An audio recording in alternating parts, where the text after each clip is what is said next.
Is it truly possible to have an extreme intensity of dislike for a particular gender, or sometimes not even knowing about it?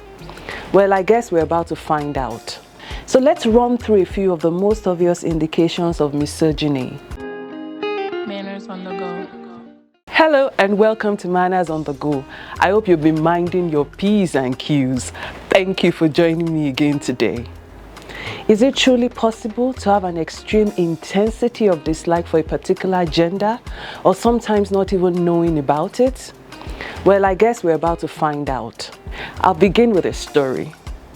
Many months ago, my driver said something quite disparaging about a lady who had zoomed past us on the road. The lady may have been a tad rough on the road, and the first thing my driver said was, no wonder, na woman. I wasn't paying so much attention, so that first statement didn't settle in my mind. But then he made a deliberate attempt to drag me into a state of mind.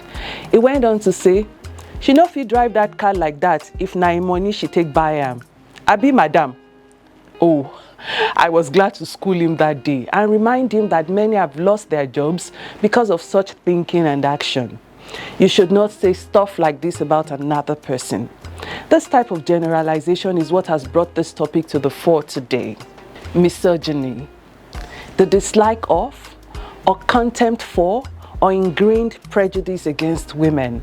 This is an unfortunate reality that persists in our society, and I might as well add, right from the dawn of time. While it may seem shocking to think that anyone can harbor such extreme views, misogyny can manifest in subtle ways and go unnoticed by many. In today's video, we'll explore the signs and characteristics of misogyny and invite you to reflect on whether you may unknowingly hold misogynistic beliefs or not. First, it is important to acknowledge that misogyny is not limited to a particular gender. Both men and women can be misogynistic, and it is a learned behavior rooted in societal conditioning. Misogyny tends to arise in patriarchal societies where men are given privilege and power over women, perpetuating gender inequalities, and women undermining their counterparts. Whatever happened to women supporting women? I remember a lady once said to me that she couldn't enjoy working with a female boss. I struggle to understand that mindset. So let's run through a few of the most obvious indications of misogyny. One of the most obvious indicators of misogyny is the objectification of women. I want to believe everyone has an idea about what this is. When someone reduces women to mere objects or modifies them solely for their physical appearance, it is a telltale sign of misogyny. This objectification can manifest in various ways, including catcalling, wolf whistling, or making lewd comments about a woman's body, which is outright unnecessary and unacceptable. If you have nothing nice to say, please stay quiet. This is even unbecoming with the amount of content we consume on the media objectifying women. Another indicator that you are misogynistic is the denial or dismissal of women's experiences and perspectives. Have you ever been shushed in a gathering or meeting with a dominant number of male participants? I know, right?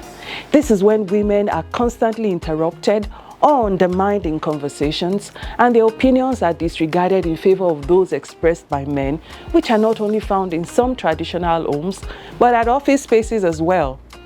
Some women have even had to quit their jobs because of this. It is important to remember that misogyny is not always overt. It can be more subtle and insidious, such as a failure to validate women's experiences or consistently assuming that men hold greater knowledge, success, and authority.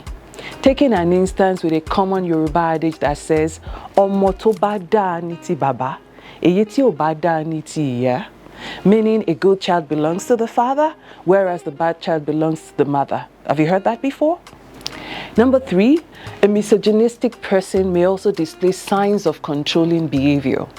They may impose restrictive expectations on women, their wives, colleagues, such as indicating how they should dress or behave. Such individuals often have a deep-seated fear of women who challenge societal norms and seek to control and punish them for deviating from prescribed or traditional gender roles. This control extends to relationships, with a misogynistic person feeling entitled to dominate and manipulate women, often rationalizing their behavior as protective or caring. Watch out for that red flag, sis. It's not protective care, it is manipulation. Number 4, misogyny can also be seen in the way women are portrayed or treated in media and entertainment. The constant objectification of women and the prevalence of harmful stereotypes contribute to the normalization and perpetuation of misogynistic beliefs. For instance, a sex tape goes viral and the first party or only party to be bashed is the female. In fact, it's almost as if the other gender wasn't a willing party. Have you ever asked why? And for goodness sake, who says your music videos won't do well without half-clad ladies shaking what their mama gave them? Now, if you find yourself consuming media that perpetuates harmful stereotypes or reinforces negative attitudes towards women, you may unknowingly be internalizing and spreading misogynistic views. Yes, you. Be intentional about what you consume. It is vital to recognize that misogyny does not exist in a vacuum. It is interwoven with other forms of discrimination, creating complex systems of oppression that disproportionately impact certain groups of women. In order to combat misogyny, it is essential to engage in self-reflection and education. Unlearning internalized misogyny can be a challenging but necessary journey.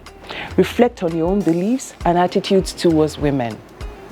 Are you guilty of objectifying women, dismissing their experiences, or displaying controlling behavior? Are you complicit in perpetuating harmful stereotypes through your media content and consumption? Acknowledging and addressing these behaviors is a crucial step towards combating misogyny, both within ourselves and society. Understanding the history and struggles of women can provide insight into the systemic roots of misogyny. Engage in open and respectful conversations with women. Listen to their experiences and believe them. Recognize their autonomy, respect their boundaries, and treat them as equals.